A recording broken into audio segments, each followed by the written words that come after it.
গন্তব্য আমাদের অনেক দূরে, Barishal to Natore. Hello viewers, আসসালামু আলাইকুম। যেহেতু আমরা বরিশাল থেকে নাটোর যাব, তাই প্রথমে আমাদের ফেরিতে উঠতে হবে। আর ভাগ্যটা এতটা ভালো ছিল যে সকাল 6টার সময় ফেরি পেয়ে গেছি আমরা। আর সকাল সকাল এত ভালো একটা ভিউ ছিল, জাস্ট দেখার মতন। সেই ফাঁকে আমরা কিন্তু সুন্দর একটা ভিডিও করে ফেললাম। দেখেন আমাদেরকে কেমন লাগতেছে, অবশ্যই কমেন্টে জানাবেন। আর এই যে দেখুন প্রকৃতিটা এতটা সুন্দর, মাশাআল্লাহ। তারপর আমরা ফেরি থেকে নেমে উঠে গেলাম একটা রিক্সাতে। আমাদের বাস কাউন্টারে যেতে হবে যেহেতু, তাই একটু দূরে বাস কাউন্টারটা। ফাইনালি আমরা বাস কাউন্টারে চলে আসলাম। আর বাসটা ছিল আমাদের 7টার দিকে, 7টা সাড়ে 7টার দিকে ছিল বাস। ফাইনালি বাসে উঠে গেলাম। আর বাসে দেখতেছিলাম এত সুন্দর প্রকৃতিটা দেখতে, যেহেতু সকাল 7টার দিকে ছিল, তাই প্রকৃতিটা ছিল ঠান্ডা ঠান্ডা। আর এতটা সুন্দর ছিল চারপাশটা, জাস্ট বলার মতো। ফাইনালি আমরা দেখতে দেখতে কিন্তু যমুনা সেতুতে চলে আসছি। দেখেন এটাও কিন্তু ভিউটা এতটা ভালো লাগতেছে।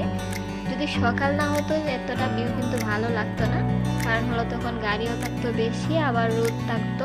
যেহেতু সকাল, তাই দেখতে কিন্তু অনেকটা ভালো লাগতেছে। তাই আপনাদের সাথে শেয়ার করছি, অবশ্যই অবশ্যই জানাবেন দেখতে কেমন লাগতেছে। আর আমরা যেহেতু সকাল সকাল রওনা দিয়েছি, তাই আরো বেশি ভালো লাগতেছে। এখন অনেকে প্রশ্ন করবে আপনারা বরিশাল থেকে কেন নাটোর যাচ্ছেন।